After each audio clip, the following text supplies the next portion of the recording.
नमस्कार मंडळी, मी दिव्या शेठ आणि रहा अपडेटमध्ये तुमच्या सगळ्यांचं खूप खूप स्वागत आहे। केंद्रीय अर्थमंत्री निर्मला सीतारामन यांनी लोकसभेत देशाचा पूर्ण अर्थसंकल्प सादर केला। या अर्थसंकल्पात सर्वसामान्य नागरिकांपासून ते बड्या उद्योजकांसह अनेकांना दिलासा देण्याचा प्रयत्न सरकारकडून करण्यात आलाय। पंतप्रधान नरेंद्र मोदी यांच्या नेतृत्वाखालील भाजपच्या तिसऱ्या कार्यकाळातील हा पहिला अर्थसंकल्प आणि अर्थमंत्री सीतारामन यांचा सलग 7वा अर्थसंकल्प आहे। या अर्थसंकल्पात अनेक मोठ्या घोषणा देखील करण्यात आल्यात। या अर्थसंकल्पात कोणत्या 10 महत्त्वाच्या घोषणा करण्यात आल्यात पाहूयात। 1.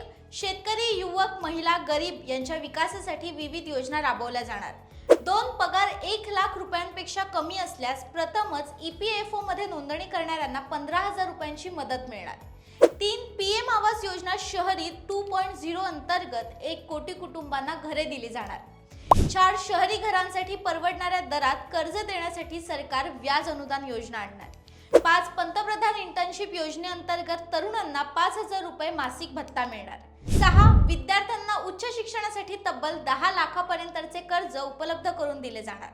7. महिला आणि मुलींना लाभ देणाऱ्या योजनांसाठी सरकारने 3 लाख कोटी रुपयांहून अधिकची तरतूद केली आहे। 8. भाज्यांचे उत्पादन वाढवण्यासाठी क्लस्टर स्कीम तसेच डाळ आणि तेलबियांच्या उत्पादनावर सरकार विशेष प्रयत्न करणार।